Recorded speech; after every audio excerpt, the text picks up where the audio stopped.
Hello तो बच्चे कैसे हैं आप। मैं हूं आपका DJ sir keystone coaching centre का डायरेक्टर और आज हम लोग एनाटॉमी का लेक्चर 5th लेके आए हैं। परमानेंट टिश्यू वगैरह हम लोग इसमें डिस्कशन करेंगे।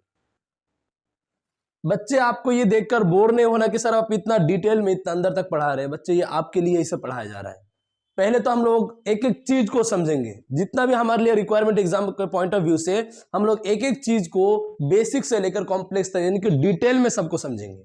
और जैसे आपका चैप्टर एंड होगा फिर हम लोग आपको एक समरी नोट प्रोवाइड करेंगे और जो कि बहुत ज्यादा इंपॉर्टेंट पॉइंट्स उनमें मेंशन होंगे। यानी कि फर्स्ट टाइम अगर आप पढ़ रहे हैं एनाटॉमी तो आपको डिटेल में पढ़ना है, एक एक चीज को पढ़ना है, क्योंकि आपको ये ध्यान रखना है ट्रिक्स उसी के लिए काम आते हैं जो पहले डिटेल पढ़ चुके हैं। यानी कि आप ये सोचेंगे सर आप हमें एक काम करिए, सब मत पढ़ाइए, सिर्फ डायरेक्ट वो शॉर्ट नोट्स दे दीजिए समरी के टाइप से ताकि हम लोग डायरेक्टली पढ़ के एग्जाम में चले जाए। नहीं बच्चों, समरी या फिर शॉर्ट नोट्स तभी काम आएगा जब आप हार्ड वर्क करेंगे, जब आप पूरा चैप्टर को डिटेल से समझेंगे, तभी वो पॉइंट्स आपको याद रहेंगे। यानी कि पहले हम लोग क्या करेंगे, हर एक चैप्टर में पहले हम लोग चैप्टर्स को डिटेल में समझेंगे, एक एक पॉइंट्स को समझेंगे, उसके बाद पूरा समझने के बाद जो लास्ट में सबसे ज्यादा जो इंपॉर्टेंट पॉइंट होंगे उनका आपको एक समरी नोट्स हम प्रोवाइड कर देंगे इसी चैनल में कीस्टोन कैरियर इंस्टीट्यूट में। तो आइए स्टार्ट करते हैं बच्चे एनाटॉमी। और आप लोग देख के ये चौंक गए सर कि आप एनाटॉमी के बगल में प्लीज सब्सक्राइब और चैनल क्यों लिखे हैं। हाँ बच्चे बोल बोल के परेशान हो गए हैं, तो एक काम यहाँ लिख चुके हैं ताकि अब जब तक वीडियो देखें आपके माइंड में रहे कि सब्सक्राइब भी करना है।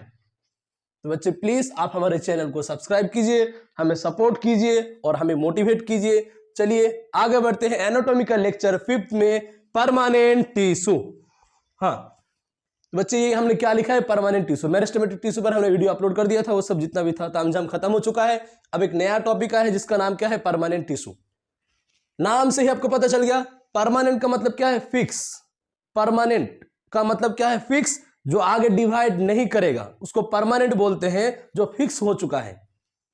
अब जो परमानेंट टिश्यू होते हैं उनमें भी सेल्स होगा। बच्चे ये सीधा बात है ना, टिश्यू किससे मिलकर बना है, ग्रुप ऑफ सेल्स। ये हम लोग जानते हैं कि सेल्स का ग्रुप समूह झुंड से ही मिलकर क्या बनते हैं, टिश्यू बनते हैं। अब जो परमानेंट टिश्यू होगा इनके अंदर जो सेल्स होंगे उनके अंदर कौन कौन सा कैरेक्टर होगा, कौन कौन सा फीचर होगा, आइए देखते हैं।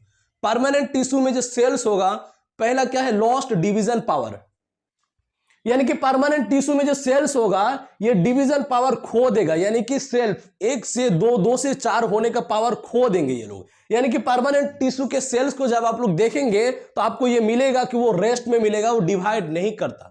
यानी कि परमानेंट टिश्यू का सेल्स डिवाइड नहीं करते हैं, वो डिवीजन पावर को खो चुके हैं, यानी कि अब आगे वो डिवाइड नहीं करेंगे। लेकिन एक सवाल आते हैं सर, जो परमानेंट टिश्यू का सेल्स होते हैं जो डिवीजन पावर खो देते हैं, जो आगे डिवाइड नहीं करते हैं, तो कैसे, टेम्पररी या परमानेंट। यानी कि जो डिवीजन पावर उससे गया है वो क्या हमेशा हमेशा के लिए चला गया है। यानी क्या कोई परमानेंट टिश्यू का सेल क्या चाहकर भी आगे लाइफ में डिवाइड नहीं कर सकता है, नहीं, ये बिल्कुल गलत बात है। यानी कि जो परमानेंट टिश्यू का सेल्स होते हैं ये अपना डिवीजन पावर लॉस कर देते हैं, लेकिन हो सकता है कि टेम्परेरी या फिर परमानेंट। इसका मतलब क्या है, हो सकता है कि परमानेंट टिश्यू में जो सेल्स है वो डिवीजन पावर या तो हमेशा हमेशा के लिए खत्म कर दे, या फिर अगर वो चाहे आगे तो डिवाइड कर सकते हैं। यानी कि आपको पॉइंट नोट क्या करना है सर, कि जो परमानेंट टिश्यू का सेल्स होते हैं, हाँ इनमें डिवीजन पावर होता नहीं है, ये डिवाइड नहीं करते हैं, लेकिन अगर ये चाहे आगे जाके तो डिवाइड कर सकते हैं। इसीलिए जो इनका डिवीजन पावर होता है ये टेम्परेरी यानी कि कुछ देर के लिए भी रुक सकता है, या फिर परमानेंट हमेशा हमेशा के लिए भी रुक सकता है। सिंपल पॉइंट 1 क्लियर हो चुका है अब तक कि सेल्स जो होता है परमानेंट टिश्यू में इनमें डिवीजन पावर नहीं होता है, लेकिन हाँ टेम्परेरी भी हो सकता है। यानी कि डिवीजन पावर मान लीजिए कुछ समय बाद स्टार्ट भी हो सकता है, या फिर परमानेंट यानी कि हमेशा हमेशा के लिए डिवीजन पावर गायब भी हो सकता है। सेकेंड पॉइंट क्या है, cells form by division and differentiation. जो परमानेंट टिश्यू में जो सेल्स होते हैं ये डिवीजन और डिफरेंशिएशन से बनते हैं। इसका मतलब क्या है, जो हमारे पास पहले मान लीजिए कोई मेरिस्टेमेटिक टिश्यू था, जो मेरिस्टेमेटिक सेल्स थे, अब मेरिस्टेमेटिक सेल्स आगे डिवाइड कर रहे थे, डिवाइड करते करते करते करते उनमें से सेल्स कुछ सेल्स क्या होगा, सेपरेट हो गया, पार्टिकुलर फंक्शन को परफॉर्म करने लगे। यानी कि मेरिस्टेमेटिक सेल्स डिवाइड करते करते अब अचानक से डिवीजन रोक दिए, और डिवीजन रोकने के बाद क्या हो गए, खुद से डिफरेंशिएट हो गए, खुद से अलग हो गए, थोड़ा स्पेशल हो गए, और वो परमानेंट टिश्यू कहलाए।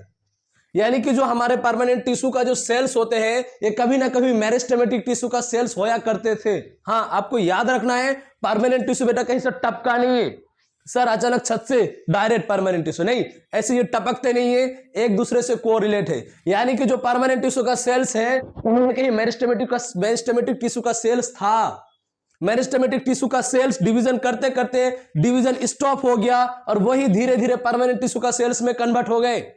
यानी कि जो परमानेंट टिश्यू का जो सेल्स होते हैं डिवीजन से बना है और डिफरेंशिएशन से बना है। अब डिफरेंशिएशन क्या होता है मैंने आपको बताया था, मान लीजिए कोई सेल्स कुछ सेल्स डिवाइड कर रहे हैं और अचानक से डिवीजन रोक के कुछ पार्टिकुलर फंक्शन को करेंगे, उसे हम लोग क्या बोलेंगे, डिफरेंशिएशन। खुद से अलग हो जाना, डिफरेंशिएट कर लेना, पार्टिकुलर फंक्शन को परफॉर्म करना। यह हमारा परमानेंट टिश्यू का सेल्स का सेकेंड पॉइंट था। अब थर्ड क्या है, मे बी लिविंग और डेड। ये सवाल भी पूछते हैं बच्चे जनरली कि सर जो परमानेंट टिश्यू में सेल्स होते हैं क्या वो डेड होते हैं?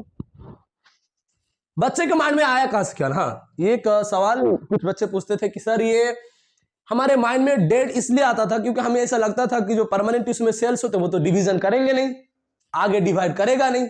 जब आगे डिवाइड करेगा नहीं तो शायद कहीं ना कहीं वो डेड टाइप में रहेंगे, यानी कि मर चुके होंगे, डिवीजन पावर खो गया है, मर चुका है। लेकिन मैंने आपको कहा था कि वो फिर से डिवाइड कर सकते हैं। यानी कि परमानेंट टिश्यू में सेल्स लिविंग भी हो सकते हैं, क्योंकि अगर लिविंग नहीं होगा तो आगे डिवाइड कैसे कर पाएगा बच्चे? यानी कि परमानेंट टिश्यू में सेल्स लिविंग भी हो सकते हैं। अगर सारे परमानेंट टिश्यू का सेल अगर डेड हो गया फिर कुछ परमानेंट टिश्यू का सेल्स आगे डिवीजन कैसे कर पाएंगे? आप बताइए हमें कैसे कर पाएंगे? यानी कि डिवीजन करने के लिए सेल्स का लिविंग होना भी जरूरी है। हाँ है, लेकिन परमानेंट टिश्यू में कुछ सेल्स लिविंग होते हैं और ज्यादातर सेल डेड होते हैं। यह आपको पॉइंट याद रखना है।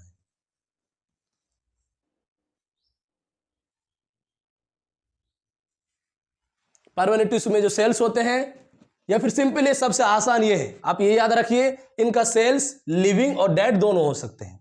बस बेसिकली ये याद रखना है आपको। परमानेंट टिश्यू में जो सेल्स होते हैं ये डिवीजन पावर को लॉस्ट कर देते हैं। यह हो सकता है टेम्परेरी या फिर परमानेंट, थोड़ी देर के लिए या हमेशा के लिए। दूसरा, ये डिवीजन और डिफरेंशिएशन से बनते हैं। तीसरा, इनका सेल्स लिविंग और डेड दोनों में से कुछ भी हो सकते हैं, नो मैटर। अब टाइप्स ऑफ परमानेंट टिश्यू, ये सर ये पम नहीं, पता चला कुछ बच्चे इसमें एस लगा के बोल रहे सर आपने स्पर्म टिश्यू पढ़ा दिया। नहीं, आपको यहाँ जोक नहीं करना है कि मैंने सिर्फ पम लिखा है तो आप आगे एस लगा के इसको स्पर्म बना दे, आपको बनाना नहीं है। क्योंकि बच्चे इसके लिए आप सबर कीजिए, रिप्रोडक्शन चैप्टर तो है ना, उसमें तो ये सब अपने आप नेचुरली बनते रहते हैं। तो ये आपका PERM से क्या है, परमानेंट टिश्यू है। तो परमानेंट टिश्यू का कुछ टाइप से एक क्या है, सिंपल टिश्यू, इसको हम लोग क्या नाम देते हैं, होमोजेनियस टिश्यू। होमोजेनियस का मतलब क्या है, होमो मतलब क्या है, सेम। होमोजेनियस टिश्यू मतलब क्या है, इनका लगभग मान लीजिए कि ओरिजिन सेम होगा या फिर मान लीजिए इनका स्ट्रक्चर भी लगभग सेम आएगा।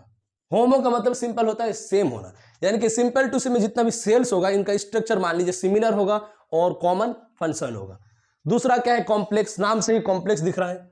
कॉम्प्लेक्स आते ही बच्चे के माइंड में आता है अटपटन सा, एकदम अजीब सा, कॉम्प्लेक्स, खतरनाक टाइप सा फीलिंग आता है सर कॉम्प्लेक्स। क्या सर, कॉम्प्लेक्स। तो कॉम्प्लेक्स टिश्यू को हम लोग क्या नाम देते हैं, हेट्रोजेनियस टिश्यू, यानी कि इसमें जो सेल्स होते हैं हो सकता है उनका स्ट्रक्चर डिफरेंट हो, अलग अलग स्ट्रक्चर के हो सकते हैं, हेट्रोजेनियस टिश्यू इसलिए हम लोग नाम देते हैं। तीसरा क्या है, स्पेशल टिश्यू। अब स्पेशल टिश्यू में क्या आते हैं, जैसे स्पेशल टिश्यू में आते हैं कॉम्प्लेक्स टिश्यू। बच्चे आपको ध्यान रखना है, हमारे एनसीईआरटी में ये सिंपल और कॉम्प्लेक्स को डिटेल में दिया है, यानी कि हम लोग इस पर बहुत ज्यादा चर्चा करने वाले हैं। इनका डिटेल में हम लोग इन पर स्टडी करेंगे और स्पेशल टिश्यू थोड़ा सा देखेंगे जितना काम का है बस। यानी कि बेसिकली सिंपल और कॉम्प्लेक्स पर हमें क्या करना है, फोकस करना है। यानी कि सर सिंपल और कॉम्प्लेक्स देखने के बाद जैसे ही स्पेशल टिश्यू आया आपके लेक्चर में, मैंने वहां से वीडियो को स्किप कर दिया, यानी कि आगे बढ़ा लिया, वहां से मैंने इस पॉइंट को देखा ही नहीं। आपको ऐसा नहीं करना है, स्किप नहीं करना है। हम जितना भी कुछ आपको यहाँ पढ़ा रहे हैं आपको पूरा देखना है वीडियो में, कंप्लीट देखिए, क्योंकि आप फर्स्ट टाइम पढ़ रहे हैं, आपका हर एक चीज क्लियर होना चाहिए। उसके बाद फिर समरी में नोट्स में हम लोग जाएंगे, शॉर्ट नोट्स पर पहुंचेंगे। यानी कि यहाँ पर जितना भी कुछ आपको पढ़ाया जा रहा है ये मान लीजिए आपके लिए सब इंपॉर्टेंट है। यानी कि आपको ये मान लीजिए लेक्चर पहले बार में अगर समझने में दिक्कत हो रहा है, फिर से इसको दोबारा देखिए। जिस पॉइंट पे दिक्कत हो आप हमें कमेंट भी कीजिए कि सर इस पॉइंट में दिक्कत है, आप इसे दोबारा समझाइए, या फिर कुछ भी आपको अगर पर्सनल डाउट हो तो आप कमेंट में लिख सकते हैं, कोई दिक्कत वाली बात नहीं है। पहले भी नहीं था। तो अब परमानेंट टिश्यू में हमारे पास पहला क्या आ गया, सिंपल परमानेंट टिश्यू। क्या नाम आ गया बच्चे, सिंपल परमानेंट टिश्यू। अब जो सिंपल टर्म से कुछ कुछ तो आपको समझ में आ रहा होगा सर, सिंपल सा यानी कि ज्यादा कॉम्प्लेक्सिटी नहीं है इसमें, सेल्स सिंपल टाइप होते हैं, फंक्शन भी सिंपल सिंपल होते हैं। तो सिंपल परमानेंट टिश्यू में सेल्स होते हैं, भाई टिश्यू है तो सेल्स तो होगा ही, यानी कि सर सेल्स जो है बिना टिश्यू का आ गया, यानी कि जो टिश्यू है इसमें सेल्स ही नहीं, ये आप कहां से पढ़ा रहे, नहीं परमानेंट टिश्यू है, इनमें जो सेल्स होते हैं परमानेंट टिश्यू का, ये स्ट्रक्चरली सिमिलर होते हैं। अब सर ये स्ट्रक्चरली सिमिलर कौन सा वाला है, तो बहुत सिंपल है, स्ट्रक्चरली से क्या आएगा, स्ट्रक्चर, सिमिलर में सेम, यानी कि मान लीजिए कि इनमें जितना भी सेल्स होंगे लगभग उनका स्ट्रक्चर सेम होगा, बस ये सिंपल टाइप से याद रखना है। सेल्स सिंपल परमानेंट टिश्यू में जो सेल्स होते हैं इनका स्ट्रक्चर सिमिलर होता है। दूसरा वन टाइप ऑफ सेल, इसका मतलब क्या है, लगभग इसमें जितना भी सेल होते हैं एक ही टाइप के होते हैं। मान लीजिए ए है तो ये भी ए टाइप का, ये भी ए टाइप का, ये भी ए टाइप का, ये भी ए टाइप का, सिंपल परमानेंट टिश्यू का सेल्स होते हैं इनका स्ट्रक्चर तो सिमिलर होगा ही और एक ही टाइप का सेल रहेगा, दोनों में से कोई एक होगा। दूसरा क्या है, परफॉर्म कॉमन फंक्शन, यानी कि इनका जो सेल्स होते हैं लगभग एक ही फंक्शन को अंजाम देते हैं, कॉमन फंक्शन, यानी कि जो फंक्शन ये सेल करेगा वो भी ये भी वो करेगा, ये भी वही करेगा, ये भी वही करेगा और ये भी वही करेगा। तो बस सर बस कुछ भी नहीं था इसमें, तो सेल्स स्ट्रक्चरली सिमिलर होंगे और एक टाइप का होंगे और ये परफॉर्म कॉमन फंक्शन करेंगे, नहीं कॉमन फंक्शन को अंजाम देंगे। अब सिंपल परमानेंट टिश्यू में फिर हम लोग आगे डिवीजन करते हैं। अब डिवीजन से क्या बनेगा, जैसे सबका पैरेनकाइमा हो सकता है, आप नाम सुने हैं पहले, पैरेनकाइमा आएगा, कोलेनकाइमा आएगा, स्क्लेरेनकाइमा आएगा, तो हम लोग एक एक करके डिटेल में समझने वाले हैं। तो आइए सिंपल परमानेंट टिश्यू में हम लोग सबसे पहले समझते हैं पैरेनकाइमा। हाँ, जो इंटेलिजेंट बच्चे होते हैं वो क्या बोलेंगे, सर क्या हम पैरेनकाइमा को क्या पैरेनकाई मदर बोल सकते हैं। हाँ, कुछ कुछ होते हैं जीनियस बच्चे, बोलेंगे सर हम तो पैरेनकाई माँ नहीं बोलेंगे, माँ की जगह मदर लगा देंगे, पैरेनकाई मदर। हाँ बिल्कुल लिख सकते हैं, लेकिन हाँ एग्जाम में नहीं, यहाँ पर पता चला आप पैरेनकाई मदर को टिक करके आए हैं, बोले सर आप इसको गलत साबित करके दिखाइए, क्या माँ को मदर नहीं बोल सकते क्या। बेटा ये आपने आप कन्वर्जन नहीं करना है, हाँ ये एनसीईआरटी को फॉलो करना है आपको। तो ये हमारे पास आगे क्या आ गया, पैरेनकाइमा। बच्चे हम लोग बायोलॉजी कैसे पढ़ेंगे ताकि आप कभी बोर हो ही ना, हम लोग एकदम मस्ती टाइप से, ऐसे लग रहा है कि सर क्लास में मस्ती चल रहा है और नॉलेज भी बढ़ रहा है, सब कुछ हो रहा है एक साथ, तो कितना मजा आएगा पढ़ने में। अगर आपको बोरिंग टाइप से पढ़ाए बच्चे, जैसे बोरिंग टाइप से कैसे पढ़ाते हैं, देखिए एक डेमो दे रहे हैं, जैसे boring, permanent tissue, cell, lost, division, power, temporary, permanent, formed by division, differentiation. बच्चे ध्यान से देखें, मे बी, लिविंग और डेड, ये जो तरीका था ये बोरिंग टाइप था। अरे ये मान लिया आपको एक लेक्चर अच्छा लगेगा, फिर बाद में इससे आप बहुत ज्यादा बोर हो जाएंगे और पता चला वीडियो देखना ही बंद कर दे। तो इसीलिए हम लोग चैप्टर को एकदम मजेदार मिक्स मसाला टाइप से पढ़ेंगे, एकदम सब कुछ डाल के, ताकि एकदम सर मजा आ जाए पढ़ने में।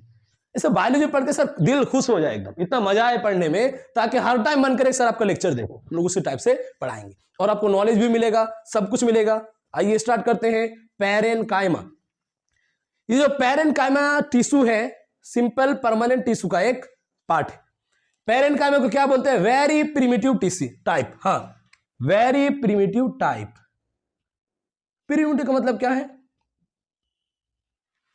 यानी कि जितना भी आपको हम सिंपल परमानेंट टिश्यू में बताएंगे, कोलेनकाइमा, स्क्लेरोकाइमा, इनमें से जो सबसे पहला ओरिजिन है जिनका, यानी कि मान लीजिए कि बहुत पहले का या फिर पुराना टाइप, वो वेरी प्रिमिटिव टाइप है, यानी कि बहुत पहले का, यानी कि मान लीजिए कि सबसे पहला ओरिजिन इसी का हुआ है सिंपल परमानेंट के अंदर। सबसे पहले कौन आया है आपका, पैरेनकाइमा। बच्चे ये वेरी प्रिमिटिव टाइप से कुछ कुछ बच्चे ये समझते हैं कि सर ये पैरेनकाइमा को आप लोग ये भी बताते हैं कि सर ये सबसे एडवांस टाइप टिश्यू है। हाँ, ये सबसे एडवांस भी है और सबसे वेरी प्रिमिटिव भी है। अब कुछ बच्चे यहां से कोरिलेट करते हैं, सर आपने ये पढ़ाया था जो हमारे पास आर्किबैक्टीरिया होता है प्लांट डाइवर्सिटी में, कुछ बच्चे सोच रहे सर आप कहां से कहां लेके चले गए, पटरी एकदम पूरा इधर से उधर। हाँ, आर्किबैक्टीरिया प्लांट डाइवर्सिटी में आएगा सर, उसको हम लोग ओल्डेस्ट बोलते हैं और वेरी प्रिमिटिव टाइप है सर, उनमें तो सेल्स सिंपल टाइप होते हैं। तो आपको ये कोरिलेट नहीं करना है कि पैरेनकाइमा अगर वेरी प्रिमिटिव है तो सबसे सिंपल टाइप होगा, सिंपल परमानेंट, ऐसा कुछ भी नहीं है। ये वेरी प्रिमिटिव है लेकिन साथ में एडवांस भी है। पैरेनकाइमा दूसरा क्या है, फंडामेंटल टिश्यू। फंडामेंटल का मतलब क्या है, इससे और भी बहुत सारे टिश्यू बनते हैं, बहुत सारे ऑर्गन का भी फॉर्मेशन होता है। यानी कि पैरेनकाइमा मान लीजिए बहुत सारे का मम्मी पापा ऐसा कुछ भी है, पेरेंट्स टाइप ही, रियल पेरेंट्स तो यही है, इससे और भी अलग अलग टिश्यू भी बनते हैं, इसलिए हम लोग फंडामेंटल टिश्यू कहते हैं, क्योंकि ये सबसे पहले आया है, वेरी प्रिमिटिव टाइप है और एडवांस टाइप भी है। Precursor of other tissue. हाँ, प्रीकर्सर मैंने क्यों कहा? प्रीकर्सर का मतलब सीधा आप समझिए माँ बाप, यानी कि दूसरा टिश्यू के माँ बाप भी है, यानी कि इससे और भी कई टिश्यू और ऑर्गन का फॉर्मेशन भी होते हैं। किससे? पैरेनकाइमा से। इसीलिए हम लोग प्रीकर्सर बोलते हैं, क्योंकि प्रीकर्सर उसे कहा जाता है जिससे अलग कुछ बनाया जा सके, यानी कि पैरेनकाइमा से अलग अलग टिश्यू ऑर्गन का भी फॉर्मेशन होते हैं। अगला वाला पॉइंट क्या? Form major component within organ, यानी कि ऑर्गन्स के अंदर जो मेजर कंपोनेंट्स होते हैं वो सबसे ज्यादा बनाने का ठेका कौन ले रखा है? पैरेनकाइमा। ये मान लो कि सबसे काम का है, इससे सबसे ज्यादा चीज बनते हैं, यानी कि एक सेल्स, मान लीजिए कि पैरेनकाइमा जो होते हैं टिश्यू, ये आपको तो एक फंडामेंटल टिश्यू है, दूसरा प्रीकर्सर है, और सब major component within organ, यानी कि ऑर्गन्स के अंदर मेजर कंपोनेंट सबसे ज्यादा जो एडवांस टाइप, सबसे जो इंपॉर्टेंट ऑर्गन होते हैं उनका फॉर्मेशन भी कौन करेगा? पैरेनकाइमा। कौन सा मां? पैरेनकाइमा। अब फिर से हम प्लीज सब्सक्राइब में नहीं, सॉरी बच्चे, ये फिर से मेरा हाथ बार बार पता नहीं वही क्यों जा रहा है, जैसे हम इधर देखते हैं सब्सक्राइब पर मेरा नजर पड़ता है। तो आप लोग प्लीज चैनल को सब्सक्राइब कर दीजिए और हम लोग फिर आगे देखते हैं ट्रांसवर्स सेक्शन ऑफ पैरेनकाइमा। तो कुछ बच्चों को यहां पर डाउट होता है, सर ये सब कुछ पढ़ तो लिए, लेकिन ये जो आप बोल दिए कि ट्रांसवर्स सेक्शन, ये होता क्या है? बेसिकली हम लोग किसे ट्रांसवर्स सेक्शन कहते हैं? तो बच्चे हमारे मान लीजिए कि सिलेबस में बेसिकली 2 सेक्शन पर अच्छे से बात किया गया है, बहुत बार यूज आया है। तो हम आपको, ये एक डस्टर है हमारे पास, हाँ ये डस्टर ही है, कुछ और नहीं है, ये हमारे पास डस्टर है, और इससे हम लोग समझेंगे सर ट्रांसवर्स सेक्शन क्या होता है, और इसके साथ एक और सेक्शन आएगा लॉन्गिट्यूडनल सेक्शन। मान लीजिए हमारे पास एक डस्टर है, इस डस्टर को अगर हम लोग ऐसे बीचों बीच काटे, यहां से अगर कट करें, ये हमारा क्या आएगा? ट्रांसवर्स सेक्शन आएगा। समझ पा रहे हैं आप? डस्टर लीजिए या फिर मार्कर लीजिए, कोई बात नहीं, ये मार्कर है, इसको आप बीच से काट दीजिए, 2 अलग अलग पार्ट में बट गया ये कौन सा सेक्शन आएगा? Transverse section. अब बोलेंगे सर लॉन्गिट्यूडनल सेक्शन क्या है? मान लीजिए हमारे पास मार्कर है और आप इसको इस टाइप से काटिए, एकदम ऊपर से पूरा नीचे तक, पूरा 2 अलग भाग में, इस टाइप से अगर काटेंगे तो वो कौन सा सेक्शन बनेगा? दोनों लॉन्गिट्यूडनल सेक्शन बनेगा। तो यहां हमारे पास कौन सा सेक्शन के बारे में बताया गया है? Transverse section. यानी कि मान लीजिए कि हमारे पास एक पैरेनकाइमा का सेल था, ये हमारे पास एक पैरेनकाइमा का सेल था, और हमने क्या किसका? टीएस लिया, यानी कि पैरेनकाइमा का सेल था, हमने ऐसे कट लगाया, ऐसे कट करके उनके अंदर का एक एक पार्ट का अंदर का डिटेल स्टडी करेंगे। तो हमारे पास मान लीजिए कि हाँ पैरेनकाइमा टिश्यू है, और इस टिश्यू के अंदर ऐसा बहुत सारा सेल है। ये हमने पैरेनकाइमा का कौन सा सेक्शन लिया था? Transverse section. ये डायग्राम देख कर डरना नहीं कि सर ये टाइप कुछ सर एलियन से मिलता जुलता लग रहा है, अब जब बनाए हैं बड़ा डरावना टाइप है, क्या है ये सर, ये कौन सा बला है? कुछ बच्चे तो ये सोचेंगे बिना वीडियो पूरा देखे, सर ये कोई नया प्रकार का वायरस तो नहीं है, अजीब टाइप लग रहा है, ये उसका आंख है वगैरह, कुछ नहीं, ये सब वायरस वगैरह कुछ भी नहीं है बच्चे, सिंपल पैरेनकाइमा टिश्यू का टीएस है, ट्रांसवर्स सेक्शन है। इस ट्रांसवर्स सेक्शन में आप देख पा सकते हैं कि जो हमारे पास ये सेल्स है, ये कौन सा सेल्स है? पैरेनकाइमा सेल्स है, हाँ सेल्स है, और ये आइसोडायमेट्रिक होते हैं। आइसोडायमेट्रिक का सिंपल ये मतलब है कि इनका डायमीटर लगभग सेम होते हैं। अब डायमीटर सेम होगा तो लगभग साइज भी सेम होगा, यानी कि मान लीजिए कि यहां से इसका डायमीटर मान लीजिए कुछ भी है, मान लीजिए कि डायमीटर मान लीजिए कि 5 है, तो लगभग इसमें भी 5 एवरेज 4 4.5 यानी कि 4.5 ऐसा कुछ होते हैं। यानी कि जो हमारे पास सेल्स होते हैं ये आइसोडायमेट्रिक होते हैं, लगभग साइज सेम होते हैं, किसमें? पैरेनकाइमा में। आगे क्या है? ये जो मान लीजिए हमारे पास एक सेल है, बच्चे ये सब तो सबको दिखा नहीं सकते हैं, आप एक को हम डिटेल में समझाएंगे, बाकी आप समझ जाएंगे। यानी कि सर ये सर जो पैरेनकाइमा में सर जो सेल्स होते हैं क्या वो बाकी सब खाली होते हैं? ऐसे देखिए आप गोल गोल सा बना देकर एक में डायग्राम बनाए, नहीं, इन सब में भी ऐसा कुछ है, लेकिन हम लोग एक को ही दिखाएं, उससे समझ जाएंगे पूरा। ये हमने एक पैरेनकाइमा सेल को पकड़ा, भाग रहा था, हमने पकड़ लिया, कहा कि सर आप हमें क्यों पकड़ गए? मैंने कहा कि तुम्हारा अंदर का डिटेल स्टडी करना है। बोले करो, बोले ठीक है करते हैं, बैठ जाओ। मैंने कहा टीएस ले, बोले नहीं कुछ भी नहीं लेना है। ये हमारे पास एक पैरेनकाइमा टिश्यू है और उसके अंदर एक सेल है, और ये सेल का जो बाहर आउटर कवरेज दिख रही है क्या है? थीन सेल वॉल, यानी कि सेल वॉल कैसा है? थीन है। ये बहुत ही इंपॉर्टेंट पॉइंट है बच्चे, पैरेनकाइमा सेल्स का सेल वॉल थीन होता है, और जो हमारे पास सेल वॉल होता है वो पैक्टोसेलुलोज का बना हुआ रहता है। बोलोगे सर अचानक सबका एनर्जी लेवल कैसे बढ़ गया? पता नहीं बच्चे, कभी कभी जोश आ जाते हैं। ये जो हमारे पास सेल है, इसका जो बाहर वाला कवरिंग है वो क्या है? सेल वॉल, और वो थीन होता है, थीन मींस पतला। अगला क्या है? जो हमारे पास सेल वॉल होता है वो पैक्टोसेलुलोज का बनता है। ये जो पैक्टोसेलुलोज है ये 2 अलग अलग वर्ड से मिलकर बना है, पैक्टिन और सेलुलोज। जब इन दोनों को जोड़ा जाएगा तो पैक्टोसेलुलोज बनके तैयार होगा। हाँ, इसमें यानी कि सेल वॉल में पैक्टिन भी है और सेलुलोज भी है, लेकिन याद रखना है कि सबसे ज्यादा मात्रा में सेलुलोज प्रेजेंट होते हैं। यानी कि अगर आपको पूछा जाए सिंपली कि सर आप एक ही आंसर बताइए, जो हमारे पास पैरेन्काइमा का सेल होते हैं, जो उनका सेल वॉल होता है, वो किससे बना हुआ रहता है? Option a cellulose, option b pectin, option c कुछ भी मान लीजिए ribosome, option c, option d मान लीजिए लाइसोसोम, कुछ भी। तो इन दोनों में अगर कंपैरिजन करना है तो हमेशा सेलुलोज को प्रीफर करेंगे, यानी कि मेनली सेलुलोज, ज्यादातर सेलुलोज। मान लीजिए कि 100 में से 80-70% क्या रहेगा? सेलुलोज रहेगा। यानी कि जो हमारे पास पैरेन्काइमा का सेल होते हैं, सेल का जो सेल वॉल होते हैं, जो कि थिन होते हैं, जो पैक्टोसेलुलोज का बना हुआ रहता है, इनमें सेलुलोज का मात्रा ज्यादा होता है। ओके, अगला हमारे पास ये क्या दिखाया गया है? न्यूक्लियस। एक सेल के अंदर न्यूक्लियस का काम क्या है? कंट्रोल। आपको डिटेल में पढ़ाया जाएगा किसमें? सेल बायोलॉजी में, आप चिंता ना करें। और ये अंदर जो दिखाएगा ना आम से, ऐसा लग रहा है आम का गुठली वगैरह कुछ। हाँ, ये आम नहीं है बच्चे, पता चलो कुछ बच्चे बोले सर ये लार्ज सेंट्रल वैक्यूल नहीं है, इसको आप मैंगो लिखिए स्लैश देखिए। बच्चे ये आम नहीं है, ये क्या है? सेंट्रल वैक्यूल है और ये लार्ज होता है। आपको ये पढ़ाया गया है कि प्लांट्स के सेल में जो वैक्यूल होता है लगभग 90% जगह ले लेता है। हाँ, लगभग कितना परसेंट? 90% जगह कवर कर लेगा ये वैक्यूल। और वैक्यूल को क्या बोलते हैं? सिंपल मान लीजिए कि डस्टबिन, कचरा। यार सेल के अंदर कचरा जितना भी जमा होगा वो सब किसके अंदर चला जाएगा? वैक्यूल के अंदर। यानी कि अगर ये बोला जाए कि डस्टबिन ऑफ सेल, क्या वैक्यूल को बोल सकते हैं? हाँ बोल देंगे, कोई दिक्कत नहीं है, कुछ प्रॉब्लम नहीं, आप बोल सकते हैं। ये वैक्यूल लगभग 90% जगह ले लेता है सेल के अंदर का। हाँ, और आपको ये दिख रहा है सर कुछ बच्चों को, सर इसका सेल वॉल होते हैं क्या इनमें? हाँ, ये भी सेल वॉल होते हैं। ये जो हमारे पास सेल ऑर्गेनल है वैक्यूल, इनका ये सेल वॉल है। और इनका सेल वॉल जो है, इनको हम लोग क्या बोलते हैं प्यार से? टोनोप्लास्ट। क्या बोलेंगे बच्चे? Tonoplast, tonoplast, tonoplast. और ये सिंगल मेम्ब्रेन होते हैं, सिंगल मेम्ब्रेन, यानी कि एक ही मेम्ब्रेन का बना हुआ रहता है, यानी कि एक ही इसमें मेम्ब्रेन रहेगा, आउटर कवरिंग सिंगल मेम्ब्रेन रहेगा। और आपका न्यूक्लियस डबल मेम्ब्रेन होते हैं। आपको आगे अलग डिटेल में आएगा, फिर भी लिख लीजिए nucleus double membrane, double membrane.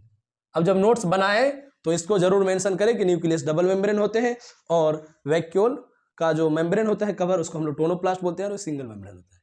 और ये आपको क्या दिखाया गया है? साइटोप्लाज्म। साइटोप्लाज्म क्या होता है? सेल के अंदर मान लीजिए कि ये पूरा रूम हमारा एक सेल है, मान लीजिए, मानने में क्या दिक्कत है?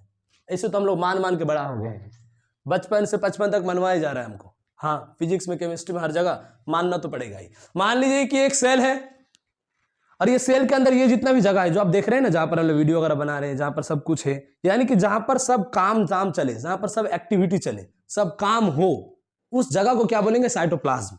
ये कवर हो किससे? सेल वॉल से कवर है।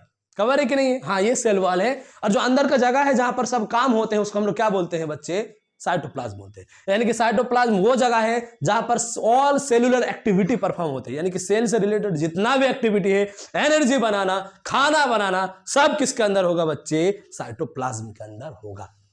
ओके, हाँ, अगला वाला पॉइंट क्या है? Intercellular space. देखिए, दो टर्म आते हैं हमारे पास, एक है इंट्रा और एक है इंटर। जगह तो है ही नहीं, लेकिन चलिए हाँ यहां पर बता दें, दो टर्म हमारे पास है, एक है इंट्रा और दूसरा क्या है? इंटर। इंट्रा का मतलब होता है विद इन। जैसे यहां पर अगर इंट्रा सेलुलर होता तो विद इन सेल, यानी कि सेल के अंदर, और इंटर बिटवीन टू सेल। यानी कि इंट्रा का मतलब क्या है? खुद उसके अंदर, विद इन। मान लीजिए कि एक सेल के अंदर का अगर बात करेंगे तो इंट्रा सेलुलर बोलेंगे। इंट्रा का मतलब क्या है? एक के अंदर, इंट्रा। और इंटर मतलब किसी दो के बीच का बोलते हैं। ओके, यानी कि इंटर सेलुलर स्पेस मतलब किसी दो के सेल के बीच का स्पेस को बोलते हैं। हमारे पास ये एक सेल है और एक दूसरा सेल है, किसका? पैरेन्काइमा का। एक सेल रहा, दूसरा सेल रहा, और इनके बीच में आपको ये स्पेस दिख रहा है, इसी को क्या बोलते हैं? Intercellular space. और ये स्मॉल होते हैं बच्चे, आपको ये ध्यान रखना है, जो हमारे पास इंटरसेलुलर स्पेस होते हैं स्मॉल होते हैं। ये नहीं कि एक सेल यहां और दूसरा 2 किलोमीटर दूर, ऐसा कुछ भी नहीं है। यानी कि जो आपका पैरेन्काइमा में सेल्स होते हैं थोड़ा क्लोजली पैक होते हैं, यानी कि चिपक चिपक के होते हैं। हाँ, ये नहीं कि सर शायद उनको ठंड लग रहा होगा, या फिर शायद ये सर विंटर सीजन में ऐसे रहते हैं, गर्मी में पता चला सर फैल गया है, ऐसे बच्चे कुछ भी नहीं होते इनमें। दिस आर नॉट इंसान, दे आर नॉट इंसान, दे आर सेल्स। हाँ, तो ध्यान रखना इनमें जितने भी सेल्स होते हैं वो मालिक की चिपक चिपक कर रहते हैं, एकदम पास पास पास पास पास पास रहते हैं। बच्चे आपको पता है इसका भी कारण है। कुछ बच्चे पूछते हैं सर ये पास पास क्यों रहते हैं?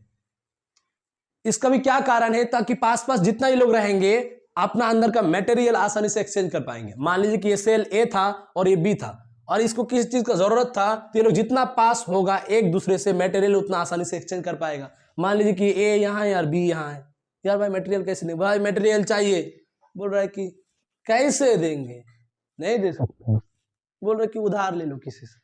यानी कि यार ये लोग चाह के भी कम्युनिकेट नहीं कर पाएंगे। तो जितना पास पास होगा मटेरियल का एक्सचेंज उतना ही आसानी से हो पाएगा, इसीलिए पास पास होते हैं। अब जो हमारे पास ये सेल्स होते हैं इनका फीचर क्या क्या है, ये बहुत ही ज्यादा इंपॉर्टेंट है, आपको ध्यान रखना है। जो हमारे पास पैरेन्काइमा का सेल्स है, पहला तो क्या है, क्लोजली पैक्ड और have less intracellular space. ICS बोल दिया ज्यादा अच्छा है, लेस इंट्रासेलुलर स्पेस। इसमें जो सेल्स होते हैं क्लोजली पैक मतलब पास पास चिपकू चिपकू टाइप रहते हैं, और अब लेस इंट्रासेलुलर स्पेस, और इंट्रासेलुलर स्पेस बहुत ही कम कम होते हैं, लेस, चिन्ना सा, कितना सा, चिन्ना सा। इनमें जो सेल्स होते हैं जनरली आइसोडायमेट्रिक, इसका मतलब क्या है, जो भी सेल्स होते हैं जनरली इनका साइज सेम होते हैं, उसी को आइसोडायमेट्रिक कहते हैं। तीसरा क्या है, मे बी स्फेरिकल, इनमें जो सेल्स का शेप फिक्स नहीं है कि राउंड होगा या फिर स्फेरिकल। इनमें सेल्स स्फेरिकल भी हो सकते हैं यानी कि राउंड, ओवल भी हो सकते हैं, एलोंगेटेड भी और पॉलीगोनल भी। ओके, तो जैसे मान लीजिए कि एक सिंपल सा अगर यहाँ से ट्रिक बनाया जाए याद करने के लिए, शेप के लिए, तो आसानी होगा आपके लिए एग्जाम के पॉइंट ऑफ व्यू से। जिसे आप सिंपली याद रखिए रोज, ये ट्रिक है याद करने के लिए कि इनका शेप्स कैसा कैसा होता है। आर से मान लीजिए राउंड, ओ से ओवल, एस से स्फेरिकल, ई से इलोंगेटेड, आपको याद रहेगा, रोज याद कर लीजिएगा। हाँ, इसको रोज याद करना है बच्चे, ये ट्रिक का नाम ही रोज है। पता चला कि आप बोल रहे सर आप इसको रोज याद कर रहे हैं, नहीं, पता चला कुछ बच्चे तो इसको देख ही नहीं रहे, बोले सर आपने कहा था कि इसको रोज याद करना है, तो सर मैं डेली सुबह उठ के मुंह हाथ धो के पहले इसको याद करता हूँ। आप बोले थे ना रोज याद करना है, रोज बच्चे ये ट्रिक है, यहाँ से रोज, राउंड, ओवल, स्फेरिकल और इलोंगेटेड। और आगे क्या है, इनका सेल्स लिविंग होते हैं यानी कि डिवाइड करते हैं। हाँ, पैरेन्काइमा में सेल्स क्या होते हैं, लिविंग होते हैं। मैंने इसीलिए कहा था कि परमानेंट टिश्यू में सेल्स लिविंग भी हो सकते हैं, यहां दिख गया, हेंस प्रूव्ड। हाँ, हेंस प्रूव हो चुका है। अगला कुछ नोट पॉइंट्स क्या है इसमें, कि जो हमारे पास पैरेन्काइमा टिश्यू होते हैं, इनमें जो सेल्स होते हैं, fruit pulp mainly composed of parenchyma. Fruit pulp आप जानते हैं, पल्प किसको बोलते हैं? मान लीजिए कि हमारे पास ये एक आम है, पता नहीं क्या बन गया, लेकिन हाँ मान लीजिए कि एक आम है, हमारे पास आम है, और आम का मान लीजिए कि हम ऊपर वाला कवर को हटा दिए, जो पील्स होते हैं कवर, उसको हमने छील लिया है, मतलब आम को छील लेते हैं, मतलब सिंपली ये बोली कि आम नंगा हो गया। हाँ, आम को हम लोग छील लिए, उसका कवर हटाने के बाद जो हम लोग गुद्दा खाते हैं ना, जो बीच वाला मस्त टाइप होते हैं, मजेदार टाइप, जिसको हम लोग खाते हैं मेनली, उसी को क्या बोलते हैं, पल्प। फ्रूट सब में जो आपको ऊपर वाला कवरिंग, उसको जो छिलका बोलते हैं ना, उसको हटा दीजिए, जो हम लोग खाते हैं जैसे केला में, इसी को क्या बोलते हैं, पल्प। और जो आपके पास जो पल्प होता है उनमें मेनली पैरेन्काइमा प्रेजेंट रहता है, यानी कि परमानेंट टिश्यू में भी या फिर सिंपल परमानेंट टिश्यू में भी बहुत सारा है, लेकिन पैरेन्काइमा पल्प सब में सबसे ज्यादा होता है। तो आप बोलेंगे सर ठीक है ये तो याद हो गया, लेकिन एग्जाम में कैसे याद रखेंगे? तो याद रखिए कि फ्रूट पल्प से पैरेन्काइमा याद रखिए, पल्प, पी से पल्प और पी से पैरेन्काइमा, आपको याद करने में आसानी होगा। अगला नोट क्या है, फाउंड इन, ये जो हमारे पास पैरेन्काइमा है तो फ्रूट का पल्प में होगा ही, और कहां कहां मिलेगा, कॉर्टेक्स में, पेरिसाइकिल में, मेडुलरी रेस में, पीथ में, लीफ में और मीजोफिल में, इन सब जगह में भी पैरेन्काइमा दिखेगा। तो बच्चे आप इसे जल्दी से नोट डाउन कीजिए, फिर हम लोग टाइप्स ऑफ पैरेन्काइमा पर थोड़ा डिस्कस करते हैं। तो बच्चे आप लोग नोट डाउन कर चुके हैं, अब हम लोग क्या पढ़ेंगे, मॉडिफिकेशंस ऑफ पैरेन्काइमा, यानी कि जो हमारे पास पैरेन्काइमा टिश्यू है मॉडिफाई होकर अलग अलग टिश्यू में कन्वर्ट हो जाते हैं। मैंने आपको कहा था कि जो पैरेन्काइमा है मेजर ऑर्गन बनाते हैं, अलग अलग टिश्यू के लिए प्रीकर्सर है। तो पैरेन्काइमा से मॉडिफाई होकर कुछ अलग अलग और पैरेन्काइमा का टाइप्स बनते हैं। तो आइए देखते हैं। पहला आपका क्या है, रोजेनकाइमा। बच्चे इसको प्रोजेनकाइमा नहीं पढ़ना है, हाँ यहाँ पी साइलेंट है। जैसे यहाँ पर एग्जांपल के तौर पे मान लिया मैंने यहाँ लिखा है, तो बच्चे ये क्या लिखा है, कुछ बच्चे बोलेंगे सर ये टुसुनामी है। बच्चे टुसुनामी नहीं है, ये क्या है आपका, सुनामी है। जैसे आपका एक और वर्ड आता है टेरिडोफाइट्स, तो पी टेरिडोफाइट्स नहीं होते हैं, टेरिडोफाइट्स होते हैं, तो किसी किसी जगह पर पी साइलेंट होते हैं। इसी तरह यहाँ पर क्या है, ये रोजेनकाइमा है। जो रोजेनकाइमा होता है, मैंने वहाँ मैंने रोजेनकाइमा का एक सेल्स को यहाँ दिखाया गया है। मान लीजिए कि रोजेनकाइमा का सेल्स है, इनका जो सेल्स होता है उनका जो वाल होता है थिक होता है। आप देख पा रहे हैं ये सेल है, सेल का वाल क्या है, थिक है, थिक सेल वाल है। और सेल क्या है, लॉन्ग है, और एंड क्या है, पॉइंटेड है। अगर आपको हम पॉइंट्स लिखाते कि having thick cell wall, are long, have pointed end, तो आपको पढ़ने में थोड़ा बोरिंग टाइप लगता है, इसलिए मैंने डायग्राम बना दिया है। आप देख सकते हैं रोजेनकाइमा का सेल्स का सेल वाल थिक है, लॉन्ग है और पॉइंटेड एंड है, और ये रूट्स का पेरिसाइकिल का फॉर्मेशन करते हैं। और इसका रोजेनकाइमा का मेजर फंक्शन क्या है, प्रोवाइड स्ट्रेंथ, यानी कि स्ट्रेंथ प्रोवाइड करना, मजबूती प्रोवाइड करना, किसको, रूट को। इसीलिए रूट का पेरिसाइकिल में प्रेजेंट होते ताकि रूट को स्ट्रेंथ, मजबूती प्रोवाइड करे। दूसरा आपका क्या है, एरेनकाइमा। ये जो बच्चे एरेनकाइमा नाम से आपको समझ में आ रहा है एयर से कुछ लिंक है, हाँ ऐसा कुछ लिंक है बच्चे। एरेनकाइमा यानी कि कहीं ना कहीं एयर से लिंक है। इनका जितना भी सेल्स होते हैं, इनका अंदर का चेंबर में एयर भरा हुआ रहता है, एयर चेंबर। जैसे मान लीजिए कि सिंपल आप बोल सकते हैं बैलून टाइप, बैलून टाइप होते हैं, दबा का की जैसा। तो इसका काम क्या है, provide violence to aquatic plants hydrophytes, यानी कि जो भी प्लांट्स आपके पानी में होते हैं, एक्वेटिक प्लांट्स होते हैं, पानी में पाए जाने वाले प्लांट्स होते हैं, ये सेल उनको बायोन्सी प्रोवाइड करते हैं। बायोन्सी का मतलब क्या है, इनको डूबने नहीं देते हैं, बायोन्सी प्रोवाइड करना। जैसे मान लीजिए कि ये जितना भी सेल्स होगा ये गुब्बारे के जैसा होगा। अब एक बात मानिए, गुब्बारा मान लीजिए मेरे पास गुब्बारा है बहुत सारा, तो उनको अगर हम लोग पानी में रखेंगे तो डूबेगा क्या, नहीं डूबेगा। यानी कि जितना भी सेल्स होते हैं इनको डूबने से बचाते हैं, बायोन्सी प्रोवाइड करते हैं, जो गुब्बारे की तरह रहते हैं। क्योंकि ये जो गुब्बारे की तरह रहेंगे बन के, इनके अंदर एयर प्रेजेंट होगा, तो ये प्रोवाइड बायोन्सी यानी कि डूबने से बचाएगा। किनको, एक्वेटिक प्लांट्स को। एक्वेटिक प्लांट्स को क्या बोलते हैं, हाइड्रोफाइट्स। बच्चे हाइड्रो का मतलब क्या है, वाटर, और फाइट्स मींस क्या होता है, प्लांट्स, यानी कि वो प्लांट्स जो कहां पर मिलेंगे, वाटर पे मिलेंगे। आइए आगे देखते हैं, अगला क्या है, स्टिलेट पेरेनकाइमा। स्टिलेट जो स्टार से लिंक हुआ है, स्टिलेट जो टर्म है स्टार से ले गया है, यानी कि इन शेप्स का, सॉरी इन जो पेरेनकाइमा है इनका जो सेल्स होते हैं उनका शेप लगभग स्टार के जैसा माना जाता है। एग्जैक्टली ये नहीं कि सर आप गूगल में, अब तो सर हम लोग सर्च करके ही रहेंगे, हाँ आपने बताया हम यहाँ फोटो लेके और डॉट नेट पे छोड़ेंगे कि क्या ये सही है। आपको ऐसे नहीं करना है, पंगा नहीं लेना है, आपको जो बता दिया बस मान लीजिए कि हाँ स्टार शेप होता है। ये नहीं कि सर एग्जैक्टली ऐसा ही होना जरूरी है, नहीं स्टार शेप होता है। अगला क्या है, जो स्टिलेट पेरेनकाइमा है, इसका भी क्या काम होता है, प्रोवाइड मैकेनिकल सपोर्ट। लेकिन ये मैकेनिकल सपोर्ट किसको प्रोवाइड करते हैं, जैसे वो तो आपका रूट को प्रोवाइड किया था रोजेनकाइमा, और ये आपको किसको प्रोवाइड करेगा, to leaf base of banana. जैसे आप बनाना का पेड़ देखें, हाँ बोले सर ये तो हमारा डेली का काम है बनाना देखना। हाँ देखिए, जैसे मान लीजिए कि यहाँ पर एक बनाना का पेड़ है, तो बनाना का आप स्टीम को देखे हैं, बहुत ही सॉफ्ट टाइप होते हैं स्टीम, इतना ज्यादा हार्ड नहीं होते, वुडी नहीं होते हैं बनाना का स्टीम। तो जो बनाना का स्टीम होता है एक्चुअली सीडो स्टीम होता है। सीडो का मतलब है तो झूठा, यानी कि वो रियल में एक स्टीम है नहीं, और ऐसा मॉडिफिकेशन है। तो ये जो स्टिलेट पेरेनकाइमा होते हैं ये बनाना के लीफ बेस में भी लीफ बेस में भी प्रेजेंट होते हैं, और जो बनाना का स्टीम होता है वो एक प्रकार का सीडो स्टीम होता है।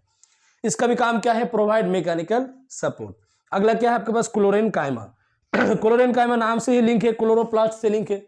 भाई एक दूसरे से सब देखिएगा, आप अगर गौर कीजिएगा तो सब कहीं ना कहीं नाम से लिंक है। एरेनकाइमा एयर से लिंक है, स्टिलेटकाइमा स्टार से लिंक है, क्लोरेनकाइमा कहां से लिंक है, क्लोरोफिल से, यानी कि क्लोरोप्लास्ट से।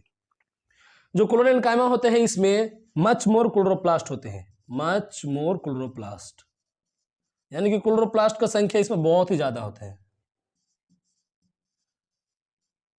हाँ क्लोरेनकाइमा सेल्स में क्लोरोप्लास्ट बहुत ही ज्यादा होते हैं।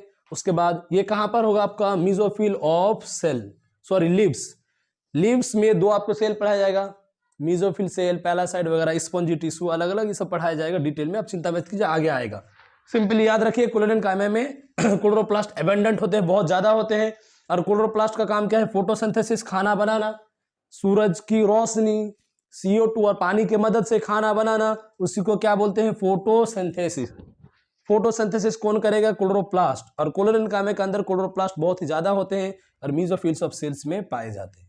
अगला क्या हमारे पास, म्यूसिलेज पेरेनकाइमा। म्यूसिलेज फिर से नाम से आया है, म्यूसिलेज पेरेनकाइमा यानी कि म्यूकस टाइप से, म्यूसिलेज टाइप से चिपचिपापन, पानीपन। जो म्यूसिलेज पेरेनकाइमा होते हैं इनका जो सेल्स होता है इनका वैक्यूल लार्ज होता है नॉर्मल सेल्स से, वैक्यूल लार्ज होगा और वाटर का क्वांटिटी ज्यादा होगा और म्यूसिलेज भी ज्यादा मात्रा में पाया जाएगा। तो म्यूसिलेज पेरेनकाइमा का मेन काम क्या होगा, वाटर स्टोरेज। अब वाटर स्टोरेज का जरूरत मेनली किस प्लांट को पड़ेगा आपको पता है, जो हमारे पास जीरोफिटिक प्लांट होते हैं।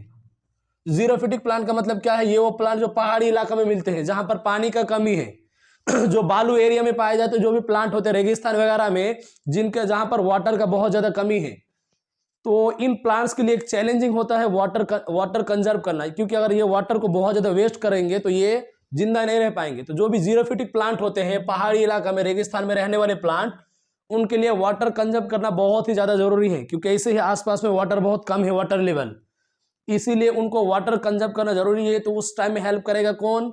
Mucilage parenchyma. ये बहुत सारा वाटर अपने अंदर स्टोर करके रखेगा। अब आगे क्या है हमारे पास? Function of parenchyma. पेरेन्काइमा का फंक्शन क्या है? जो हम लोग जितना कुछ पढ़े पेरेन्काइमा में, इसमें कुछ ना कुछ तो बेसिक फंक्शन होगा।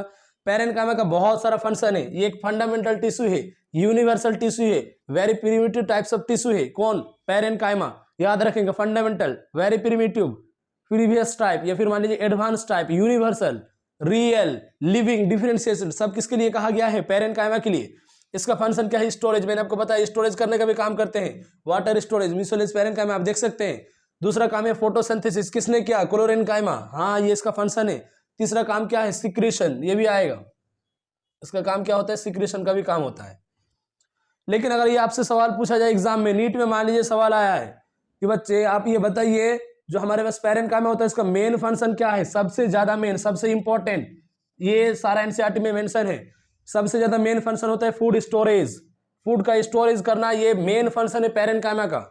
यानी कि इतना सारा फंक्शन तो है, लेकिन अगर किसी एक को चुनना पड़े, किसी एक में टिक लगाना पड़े, तो हम लोग फूड स्टोरेज में जाएंगे। जैसे मान लीजिए हम लोग केबीसी कर रहे हैं यहाँ पर, आप किसके साथ जाना चाहेंगे? Storage, photosynthesis, secretion, food storage. बोलेंगे हम लोग फूड स्टोरेज को लॉक किया जाए, फूड स्टोरेज के साथ जाना चाहेंगे, और बोलेंगे आप जीत गए हैं 1 करोड़ रुपया।